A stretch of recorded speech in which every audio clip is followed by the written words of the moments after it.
Taigi, sveiki gerbėmiai ponai ir ponios. Su jumis ir vėl aš Mindaugas Montvilas ir aš sveikinu jūs jau eilinėme 85-ame pramoginio apokaliptinio infošau pabaiga jau arti epizode. Tradicinis perspėjimas. Viskas, ką išgirsite šioje laidoje, gali kelti grėsmę ir tikriausiai kels grėsmę tolimesniam liberaliosios demokratijos egzistavimui. Jūs buvote apie tai perspėti. Na ir kadangi prieš kelias laidas pasirodęs mūsų laidos kūrybinės grupės dokumentinis filmas apie Vilniaus protesto poetę ir faktų tikrintoją Mintvidgailę susilaukė neregėto populiarumo ir jūsų prašymų tęsti dokumentinio žanro vystymą Lietuvoje, tai aš pristatau naują dokumentikos žanro šedevrą, kurį parengė šio podcast'o kūrybinė grupė ir daugelis jūsų jau kuris laikas klausinėjote manęs, kas yra Skarolskio kilpa. Tai aš manau, po šio dokumentinio filmo peržiūros jūs jau turėsite gerokai tokį platesnį įsivaizdavimą, iš kur šitas fenomenas atsirado. Vilniaus universitetas šimtmečius buvo apšvietos, mokslo ir laisvos minties židinys. Jo senųjų rūmų sienos mena ne tik didžiausius Lietuvos protus, bet ir kovas už laisvę, tiesą, liberaliosios demokratijos vertybės, už žmogaus teisę mąstyti ir kurti. Tačiau šiandien, tamsiame 21 amžiaus skersgatvyje, tarp auditorijų šešėlių, ima rastis visai kitokios istorijos, bauginančios, kartais net mirtinos. Vis daugiau jaunų vyrų studentų, stokojančių įgūdžių, vilties ir motyvacijos užmegzti prasmingus santykius su moterimis ir merginomis, pasineria į pavojingą ritualą. Jie jį atranda kaip tariamą išeitį iš vienatvės, kaip seksualinio eskapizmo formą, žadančią ekstremalų pasitenkinimą. Tačiau šis pažadas yra apgaulingas. Už jį mokama rizikuojant ne tik orumu, bet ir pačią gyvybę. Tai nėra tik vaikiškas kvailiojimas ar laikina mada. Liudininkai pasakoja apie praradimus, apie vos išgelbėtas gyvybės, apie baimę, kurią slepia ironijos kaukė. Tai ritualas, kuris tampa priklausomybę, įtraukdamas vis naujus jaunuolius į pavojingą spąstų ratą. Sociologai perspėja, čia slypi gilios socialinės žaizdos, desperatiškas poreikis pasirodyti stipresniu, nei iš tiesų esi. Ir šią šiurpą keliančią tendenciją šiandien vis dažniau vadina vienu vardu – Skarolskio kilpa. Tikslių duomenų. Kiek gyvybių kasmet nusineša Skarolskio kilpa nėra. Tačiau anoniminės apklausos rodo nerimą keliančią tendenciją. Skaičiuojama, kad nuo 20 iki 30% akademinio jaunimo save tapatinančio su vyriška lytimi bent kartą per pastaruosius metus bandė šį pavojingą ritualą. O apie 10% tai daro reguliariai, bent kartą per savaitę. Ekspertai pažymi, kad priklausomybė gali pradėti formuotis jau nuo pirmojo karto. Todėl rizika jaunų žmonių sveikatai ir gyvybei yra ypač didelė. Greitosios medicinos pagalbos automobiliai, pasak liudininkų, kone kas savaitę skuba į Vilniaus ir Mykolo Romerio universitetų bendrabučius. Deja, išgelbėti pavyksta ne visada. Dėl šio reiškinio plitimo dažniausiai skundžiasi už bendrabučių priežiūrą atsakingi darbuotojai, tačiau dauguma jų atsisako kalbėti viešai, baimindamiesi, jog problema gali būti ignoruojama aukštesnėse universiteto lygmenyse. Vis dėlto mūsų komandai pavyko pasikalbėti su jau pensinio amžiaus sulaukusią darbuotoją Genadiją, kuri, kaip ji pati sako, nebejaučia baimės atvirai kalbėti. Tiesa, pokalbis vyko rusų kalba, nes lietuviškai pašnekovė nėra išmokusi. Ох, Господи, Боже мой, что за времена настали? Хожу я по этим общежитиям, как по минному полю. То один студент шатается с глазами красными, как у кролика, то другой валяется без чувств. И все они будто одержимые какой-то дьявольской модой. Я тряпкой машу, ведро таскаю, а вокруг бардак, стыд и срам. Молодые парни вроде бы учиться приехали, а вместо книжек какие-то дурацкие игры с ремнями и узлами. Никогда за 40 лет моей службы такого кошмара не видела. При Союзе помню максимум, что кто-то самогонку принесет, песни орал до утра, так я еще смеялась. А теперь интернет их проклятый, тиктоки всякие сидят и учатся у экрана не науки, а черт знает чему. И главное, все мне потом убирать. Я уже не говорю про то, что видела на полу и на стенах. Позор, а не молодежь. Семя повсюду. У меня аж спина ломится, а душа кипит. Что это за жизнь такая? Пришла работать, полы мыть, а приходится студентов из веревочных узлов развязывать. Скажу вам честно, мир сошел с ума. А все эти смартфоны, это их западная мода, интернет, отравили детям мозги. Не было у нас в хорошие старые времена такого разврата. Вот тогда были студенты, зубрили, пели под гитару, стихи читали. А сейчас одно издевательство над собой и над людьми. Скаролские петля называется. Петля, вот именно. И на шею, и на совесть. po pokalbių su universitetų darbuotojais ir kitais žmonėmis, tiesiogiai susiduriančiai su šiuo reiškiniu, mūsų kūrybinė grupė liko giliai sunerimusi dėl Skarolskio kilpos keliamų pavojų. Natūraliai kilo klausimas, ar ši problema yra tik pavieniai atvejai, ar platesnės jaunimo kultūros simptomas. Ieškodami atsakymų, kreipėmės į įvairius ekspertus ir specialistus ir susipažinome su nevyriausybinių organizacijų aktyviste ir sociologe Kraujorgija Fistingaite. Ji patvirtino, kad apie šį reiškinį žino, tačiau savo įžvalgomis pakvietė pažvelgti į jį ne vien kaip į grėsmę, bet ir kaip į socialinį fenomeną, atspindinti platesnes visuomenės problemas – jaunimo vienišumą, komunikacijos trūkumą ir ribotą seksualinio švietimo lauką. Jos ekspertinė nuomonė suteikė visai kitokią perspektyvą ir paskatino mūsų komandą gilintis dar labiau, siekiant suprasti ne tik šokiruojančias pasekmes, bet ir šio reiškinio šaknis. Taip, esu girdėjusi apie vadinamąją Skarolskio kilpą, tačiau man atrodo, jog ši tema Lietuvoje pernelyg supolitinta. Kraštutinės dešiniosios jėgos bando pasinaudoti pavieniais atvejais tam, kad kurstytų baimę, moralinę paniką ir dar labiau apribotų jaunimo seksualinio švietimo galimybės. Tai yra pavojinga kryptis, nes vietoje konstruktyvios diskusijos visuomeniai primetamos baimės klišės, kurios tik gilina nežinojimą ir stigmatizaciją. Seksualumas yra žmogaus gyvenimo dalis, o jaunimo smalsumas bei noras tyrinėti savo kūną nėra nei gėdingas, nei smerktinas. Problema ta, kad mūsų visuomenė vis dar linkusi į tabu, todėl natūralūs klausimai lieka be atsakymų. Jauni žmonės turėtų būti mokomi, kaip saugiai užsiimti Skarolskio kilpa. Pavyzdžiui, prižiūrint vieni kitus, kad išvengtų rizikų ir užtikrintų abipusį sutikimą. Tai apima aiškius saugumo protokolus, komunikaciją ir ribų nustatymą, leidžiantį tyrinėti visas seksualumo kelio atšakas, be gėdos ar baimės.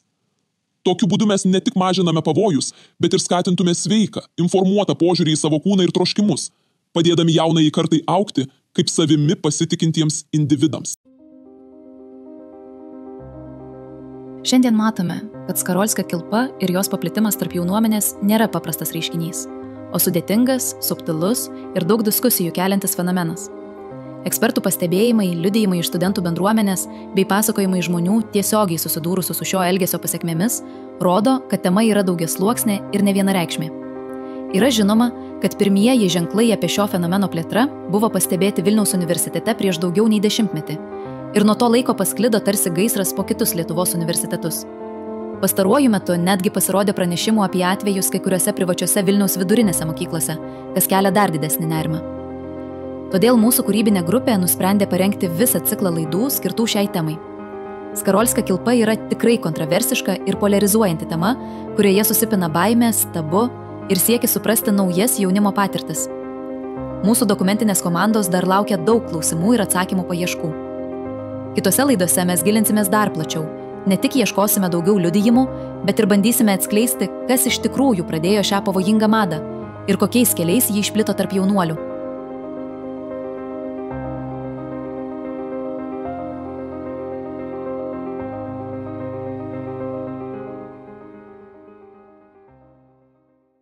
Kągi gerbėmieji, tikiuosi jums patiko dokumentinis filmas ir jūsų nekantramu lauksite tolimesnių dokumentinio filmo dalių, kurios tikrai bus.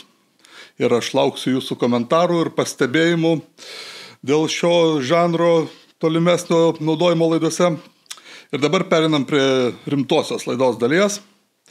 Ir vis dėlto ta praėjusios savaitės tema apie Charlie Kirko nužudymą be jokios abejonės negalėjo likti be pratęsimo ir reikia šiek tiek pratęsti, nes kontroversijų, nuomonių ir konfliktų su šita tema kasdien vis gausėja tiek Amerikoje, tiek pas mus, tiek visame pasaulyje ir tikriausiai šita tendencija tik stiprės ir žinoma negalima bus praleisti ir tos naujos panikos bangos mūsų progresyvioje stovykloje, ar neprasidėjo Amerikoje cancel culture iš dešinės pusės, iš Trumpo administracijos pusės, kaip ten su Jimmy Kimmelu. Visus šitos klausimus aptarsime.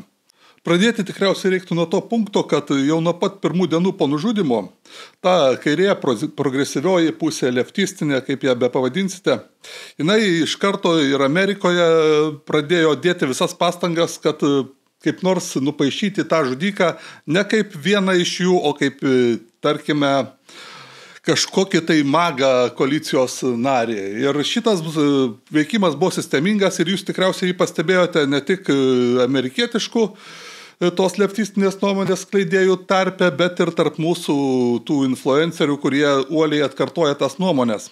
Ir aš čia galiu pasidalinti, vaikščio jų visokie postai ir pareiškimai, kad, na, supraskite, žiūrėkite jūs į tą žudiką, baltasis, iš krikščioniškos šeimos, tėvas policininkas, kartais ten buvo dar ir pastorius rašoma, iš tokios konservatyvios Jutos valstijos, jūs žiūrėkite, buvo net tokių primetama dar daugiau faktų, kad 17 metų Helovino metu šitas žudikas buvo apsirengęs Donaldu Trumpu, na, panašus dalykai ir, na, suprask, ta mintis buvo kultivuojama daugmaž savi šaudė į savus, taip parafrazuojant visą šitą iniciatyvą, savi šaudė į savus. Supraskite, žiūrėkite, baltasis, krikščioniška šeima, respublikoniška valstija, respublikoniška tikriausiai šeima ir taip toliau ir panašiai. Ir kągi, nu, pereisim prie šito teiginių ir šitų faktų ir kas pasitvirtino, kas nepasitvirtino. Tai taip, Juta yra konservatyvi krikščioniška valstija, na, vėlgi čia su ta išlyga, bet į šitą detalę dabar nesileisim, jeigu mormonus laikyti krikščioniais, nes čia toks yra irgi kontroversiškas klausimas, bet jis šiai dienai nesvarbu ir kas norite, galite susirasti mano kažkiek senesnę laidą, kuri pavadinau šių dienų šventieji, kur biški plačiau apie tos mormonus bus papasakojama, nes patys jie taip save laiko krikščionimis, bet, na, iš krikščionių kitų bažnyčių pusės žiūrint vargu bau, bet tai nesvarbu. Šiuo atveju šiaip faktas taip, iš tikrųjų yra, Juta visada renka respublikonus, Juta visada yra konservatyvi valstija ir ta mormonų bažnyčia, kokia jinai bebūtų, jinai yra sėkminga ir jinai tokia labai amerikietiška ir jinai gerai tvarkosi su savo finansais ir panašius dalykus gerai daro ir, tarkim, 12 metais buvo labai netoli to, kad galėjo ir prezidentą turėti mormoną Mito Romney asmenyje. Ir čia vėlgi toks įdomus faktas, kad tie Jutos mormonai, jų irgi, nors jie taip yra visi respublikoniškos pakraipos, bet jų tas, kaip čia pasakant, palankumas magai, jis yra, na, yra visas spektras nuomonių ir čia puikiausiai tai iliustruoja būtent tas faktas, kad mormonas buvo ir Mitas Romney, tai toks labai centristinis respublikonas, never Trump ir panašiai. Ir kartu mormonas yra ir senatorius Maikas Lee, kuris jau yra kitoje spektro pusėje, toks jau kietosios maga linijos šalininkas su visom kontroversijom iš to. Bet kuriuo atveju, koks pointas būtų?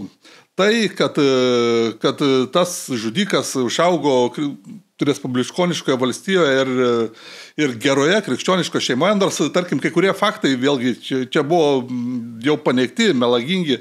Pasirodo, tas tėvas niekada nebuvo nei šerifas, nei šerifo padėjėjas, ten buvo sumaišytas vardas su visai kitų asmenių.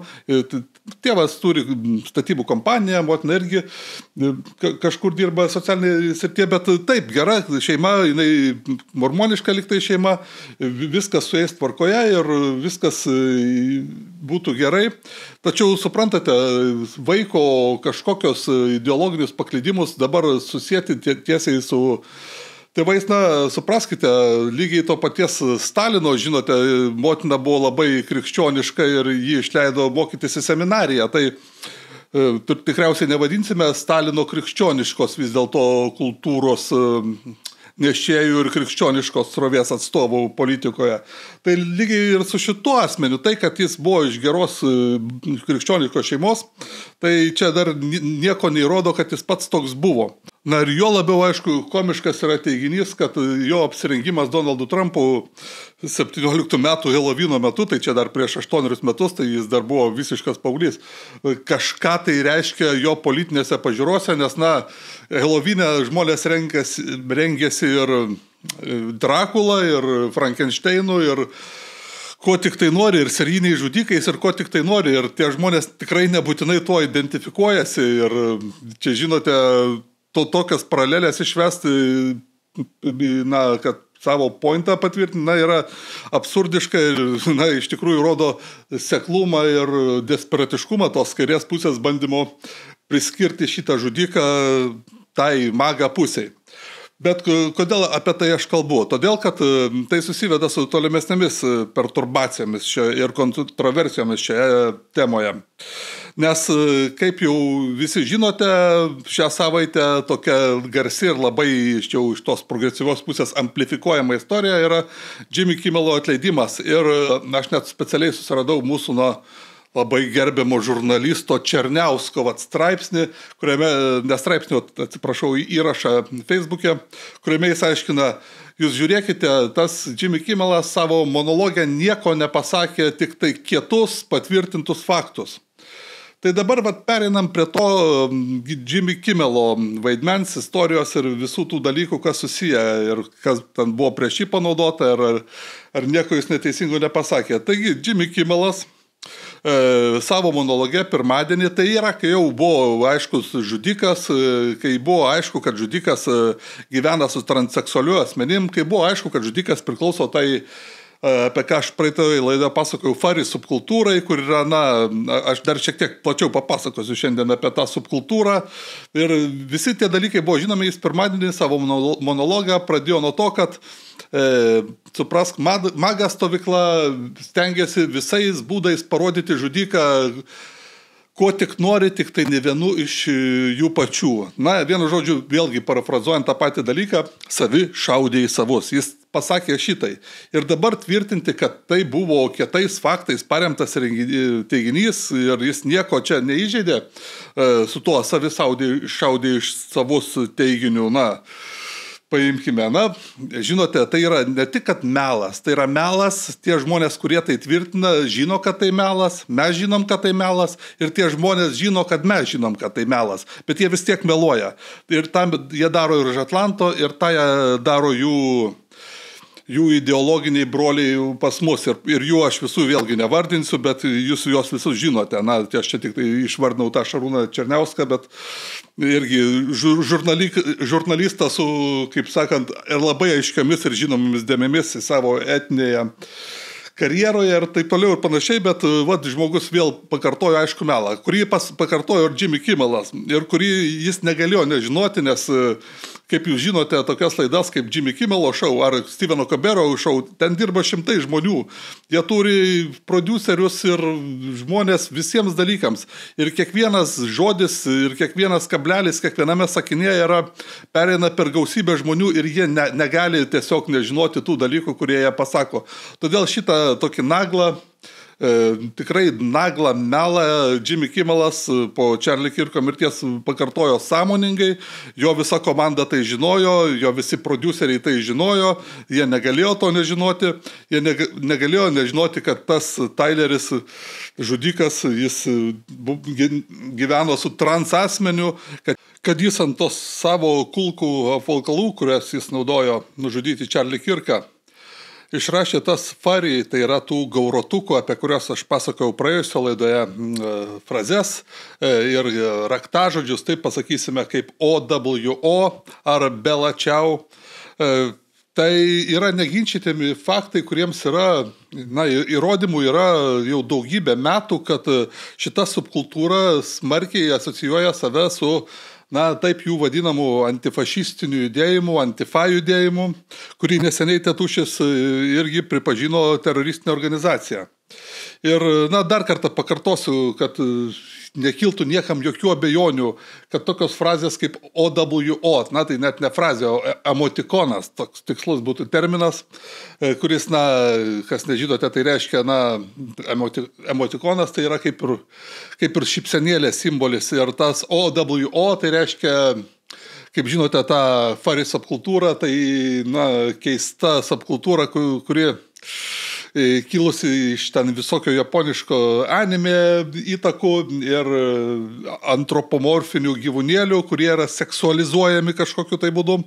Ir tas OWO tai reiškia didelės cute, tai yra didelės mielos akytės kažkokio gyvuliuko, kurį tie, gaurotukai, tos subkultūros, tokios fetišistinės seksualinės subkultūros nariai, gerbėjai, juos seksualizuoja, juos myli ir juos nori, patys suprantate, kokius veiksmus jais nori atlikti.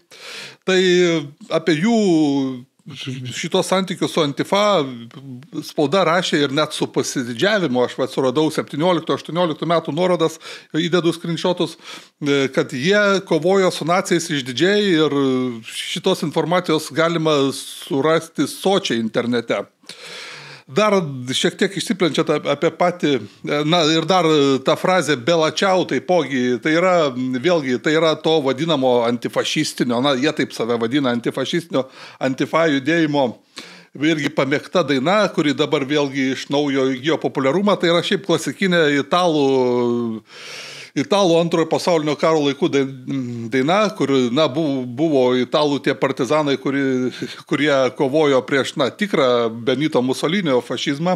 Tai be abejo, šita subkultūra, antifa subkultūra bando apropriuoti tą dainą kaip testinumą savo veiklos, kad jie kaip antifašistai tą belačiau dainą visur naudoja visokiose memuose ir panašiuose kontekstuose, kaip ir tą panašius emotikonus kaip OWO ir panašius dalykus. Dar šiek tiek išsiplenčiant apie pačią Antifa, kurią, na, kaip jau pasakiau, Donaldas Trumpas nori ir paskelbė, pripažino teroristinę organizaciją. Tai šitą Donaldas Trumpas bandė padaryti dar pirmosios kadencijos metu, paskui, žinoma, atėjęs Bidenas, nepaisant viso to smurto, kurį Antifa kėlė, ypač ten po to visų George'o Floydo įvykių ir panašių dalykų per visus tos Black Lives Matters, Joe Bidenas sakė, baikit jūs, kokia teroristinė organizacija. Antifa tiesiog tai yra idėja. Tai yra idėja, tai nėra jokia organizacija, kaip galima uždrausti idėją, antifašizmo idėją, tokią taurę, nesupraskite.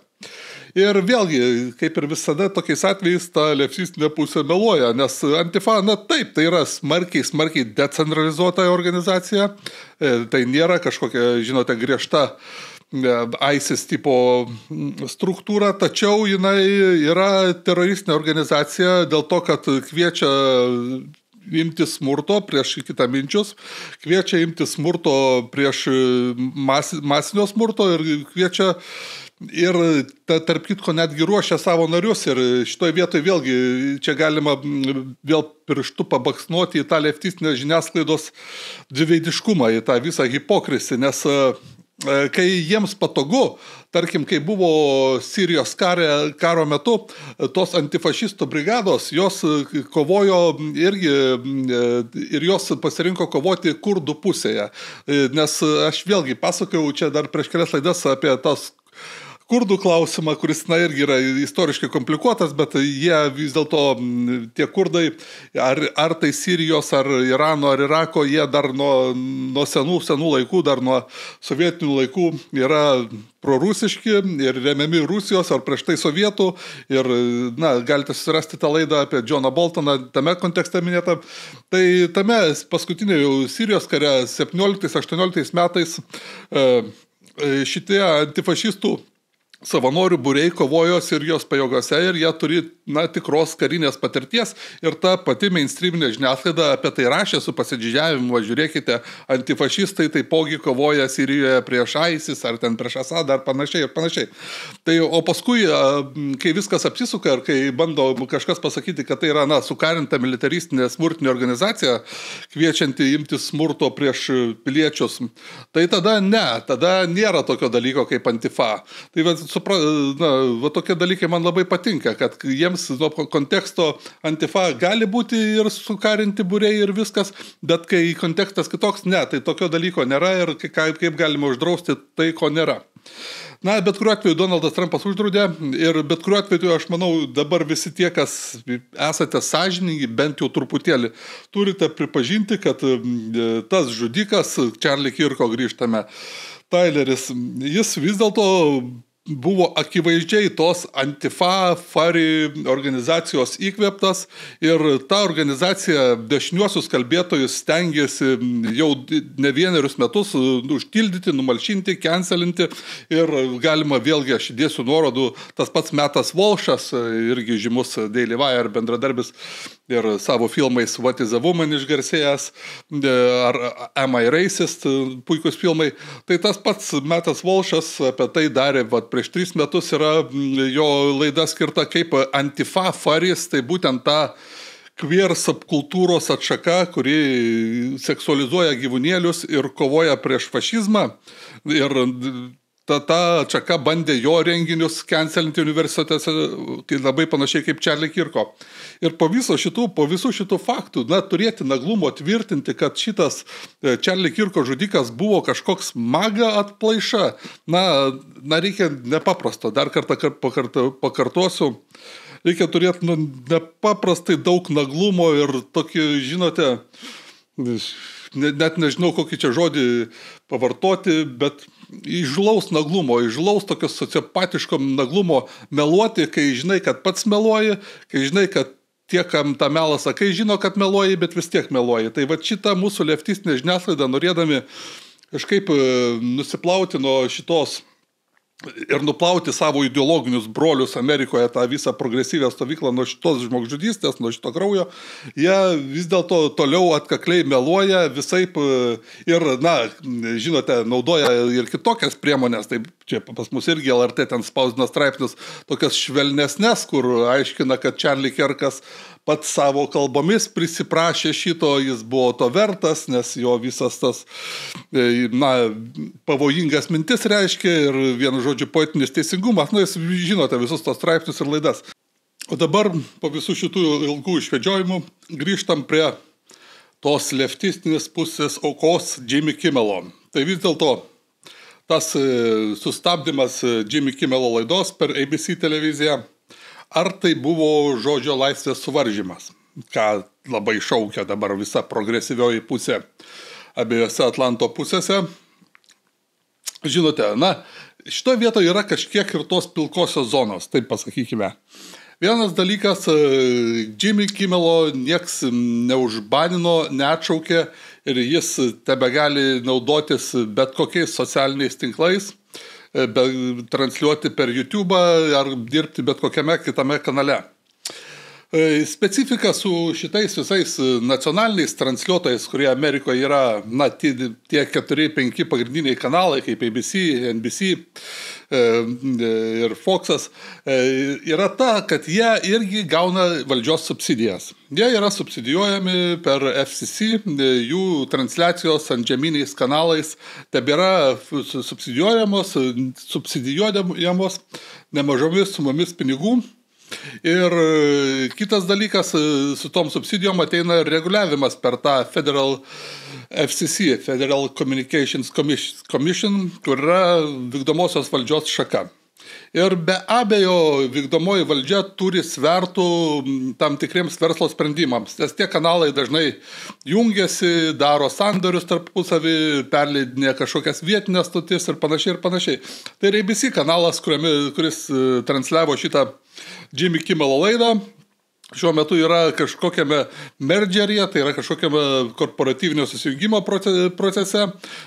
Ten, visi dalykai yra sudėtingi, aš ten nesigilinsiu, bet tas sprendimas, kad iš tų ar tai savininkų, ar tai tų pirkėjų, ar tos kompanijos, kuri jungiasi su ABC, jis be abejo yra įtakotas ir verslo interesų, nes reikia paminėti ir tai, kad Jimmy Kimmelo reitingai pastaruoju metu smarkiai krito žemyn ir suprantama labai dėl ko, nes vis dėlto jis, kaip čia pasakius, anksčiau bent jau buvo tokie laikai, kai ten tie visi pagrindinių kanalų tos pramoginės late night show, tos pramoginės vakaro laidos, jos vis dėlto stengdavosi kažkiek neutraliau orientuotis į į platesnį spektrą žiūrovų, taip pasakykime. Šitas Jimmy Kimmelo užsiangažavimas pastaraisiais metais, jis jau pasidarė nebejokingas, panašiai kaip ir Kobero ir panašių. Ar vis dėlto kažkoks spaudimas iš administracijos, iš FCC buvo? Tikriausiai buvo kažkoks. Ir šitoje vietoje, galima ginčytis, ar tai yra gerai. Ir čia, aišku, susišaukia ir su to, kas pas mus Lietuvoje vyksta, su LRT, tarkim, reguliavimu, kuri yra pilnai finansuojama, skirtingai nei ten tik tai iš dalies subsidijuojami tie kanalai pagrindiniai yra. Žinote, šitoje vietoje aš sutinku, kad galbūt gražiau būtų, kad Jimmy Kimmelą galiausiai išmestų be kažkokio spaudimo. Nors apie tą spaudimą vėlgi mes žinome tik iš tos pačios labai suinteresuotos mainstreaminės spaudos. Tai yra interpretacija, kad federalinė FCC, šita federalinė komisija, spaudė šitas abi korporacijas besijungiančias, tai yra ABC kanalą valdantį Disney'ų ir kažkurio ten dalį jungiančiose kitą kompaniją spaudė pašalinti Kimmelą. Ir vėlgi, dar kartą pakartosiu, tai yra nesulyginama su tuo, ką patyrė visa dešinioji pusė to paties Bideno administracijos metu, kai žmonės buvo už memus sodinami į kalėjimus, kai žmonės buvo cancelinami visiškai ir negalėdavo jokio darbo rasti. Ir čia galima vardinti pavyzdžių dešimtis, kai žmonės buvo subankrotinami teisiniais ieškiniais, kai buvo, iš tikrųjų, žmonės buvo realias laisvės atėmimo bausmes gavo, arba, pats drastiškiausias pavyzdys, ir jūs visi atsimenate, kai dar pareigas tebeinantis JAV prezidentas Donaldas Trumpas paskutinės ten 2 ar 3 savo pirmos kadencijos savaitės prarado prieimą prie visų socialinių tinklų, buvo užbanintas. Tai, įsivaizduokite, ten Irano ir Rusijos prezidentai ir Šiaurės Korėjos ten pareigūnai nebuvo užbaninti, o Donaldas Trumpas buvo užbanintas. Tai jūs, palyginkite. Aišku, būtų gražiau pasielgti taip, kaip padarė iš tikrųjų Čarlio Kirko aplinka, kuri paprašė po to, kai Comedy Central kanalas pašalino tą epizodą, kuriame buvo parodijuojamas Čarli Kirkas, kuris pasirodęs vos prieš keletą mėnesių. Tai Čarli Kirko aplinka ir jo aplinkos žmonės paprašė Comedy Central kanalo gražinti tą epizodą, nes Čarliui Kirkui jis visiškai neužkliuvo, jis netgi užsidėjo savo profilio nuotrauką iš to epizodo ir vis dėlto man yra artimesnis toks požiūris ir aš nenorėčiau irgi, kad tas svarstyklės visiškai apsisuktų į kitą pusę ir, ta dešinė pusė, šita Trumpo administracija, respublikonų pusė, imtųsi tokių pačių priemonių, kokių ėmėsi leftistai per tą visą cancel kultūros karštinę, nors vėlgi dar pakartosiu, nei mastai, nei priemonės nebuvo sulyginami ir iš tikro šitas variantas, kaip po Jimmy Kimmelo atveju, kai yra federalinis reguliuotojas kažkokias svertus taiko korporatyviniams susijungimo procesams, kurie galbūt ir susiję. Čia šitoje vietoje, kaip sakiau, pilka zona. Jie gal iš šono ir atrodo negražus, bet tai toli gražu nėra tai, ką patyrė dešinioji pusė per pastaruosius 4 metus. Ir čia vėlgi prisimenant, kai dabar šitie progresyvieji sako, kad Antifa draudžia, kur net nėra jokia centralizuota organizacija, o tik idėja ir panašiai. Taip. Prie Bideno FBI pradėjo persekioti ne ką kitą, o net katalikų bažnyčią. Buvo vidinis memo nulykintas vienu metu, ar tai 21 ar 22 metais, kuomet vienas FBI vietinis ofisas, man atrodo, Richmondo, paskelbė, kad katalikų bažnyčia jau yra tokia panašiai teroristinė organizacija. Taipogi buvo persekiojami tie tėvai, kurie protestavo prieš visus tas genderinės nesąmonės mokyklose, persekiojami vėlgi iš FBI pusės, tas vėlgi buvo oficialu. Tai, žinote, aš pilnai suprantu, kad šita dešinioji Amerika irgi yra žmonių, kurie nori kažkiek ir keršto. Ir aš vis dėlto nelinkėčiau, kad tas vis dėlto kerštas taptų veidrodinių atspindžių to, ką darė Bideno administracija ir jo žmonės. Aš vis dėlto esu iš tų žmonių, kurie norėtų, kad mes dešinieji, mes sveiko proto žmonės, vis dėlto išlaikytume tam tikrus standartus aukštesnius ir nenukristume iki tų leftistų, kurie mums meluoja tiesiai akis lygio ir mus cancelina ir paskui tie žmonės, vėlgi dabar galima susirasti sočiai pavyzdžių, tie žmonės, kurie cancelinimu džiaugiasi, kurie atvirai rašė žmonės ir leidiniai ir įstaigos ir organizacijos, kur rašė, kad cancel culture is good, dabar verkia, nucancelino tai Jimmy Kimmel ar panašius dalykus. Ir vėlgi, aš sakau, neginant paties Jimmy Kimmelo, kuris vėlgi dabar reiktų dar šiek tiek grįžtant prie paties Jimmy Kimmelo, neskaitant to atviro melo, dėl kurio jis vis dėlto buvo sustabdyta jo laidos transliavimas šią savaitę. kaip jau minėjau, to parafrazuojant, savi šaudė į savus šitos frazės, kurią mes jau rodėme, kad buvo atviras melas ir jis apie tai žinojo. Neginant to, šiaip žinote, pasižiūrėjus jo asmenybę ir biografiją, tai kas nežinote, Jimmy Kimmelas jau seniai televizijos ekranuose šmėžuoja ir dar amžių sandoroje, man atrodo, nuo 99 metų, kelis metus jis transliavo tokią laidą, kuri vadinasi The Man Show, vyrų šou, ir kuri buvo, tokia laida, kokią jūs ir įsivaizduojate. Toje laidoje populiariausias tos laidos segmentas buvo, kai, lengvai apsirengusias ir vos apsirengusias merginas šokdindavo ant tramplino ir filmuodavo jų besikratančius papus.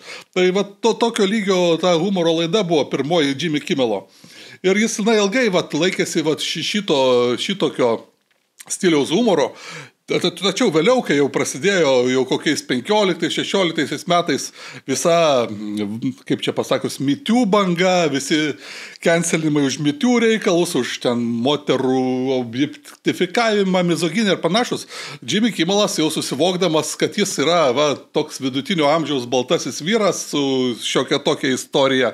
Ir tarp kitko, tai buvo ne tik dar ir to, jis ten tarp kitko pas jį ten buvo ir epizodų, kur jis nusipaišydavo su tuo vadinamu blackface, tai yra, kai baltasis aktorius nusidažo juodai ir vaidina juodaodį, tai jis ir tokių epizodų turėjo, už ką vėliau irgi daugelis žmonių buvo cancelindami. Tai Jimmy Kimmelas, matydamas tokius dalykus, jis tuo metu prieš kokį 10 smarkiai šovė į tą progresyvę pusę, akivaizdžiai stengdamasis kompensuoti, taip čia pasakius, tas dalykus, kad ir jis nebūtų cancelinamas. Tai patys suprantate, kokio moralinio charakterio tipažas yra Jimmy Kimmelas ir koks tai personažas, ir kad jo labai būtų galima gailėtis tokio milijonieriaus, kuris iš niekur nėra pašalintas, kaip dar kartą minėjau, gali visose socialiniuose tinkluose ar medijose kurti savo laidas, kur nors kitur įsidarbint, bet kokioj laidoj televizijoje, kuri negauna federalinio finansavimo ir taip toliau ir panašiai. O reikalauti, kad tie federaliniai kanalai, kurių yra ten 4-5, kurie yra federalinių lygmenių kažkiek reguliuojami, kad jie transliuotų jo laidas, kuriuose jis vėlgi atvirai meluoja ir atvirai priešiškas ir taip atvirai kryptingai ir šališkai priešiškas administracijai būtent vienai, reikalauti šito, jeigu nori žodžio laisvę, tai bent jau žinote, neimk federalinių pinigų iš valdžios, tai tada galėsi kalbėti apie valdžią, ką tik tai nori, ką tik širdis geidžia.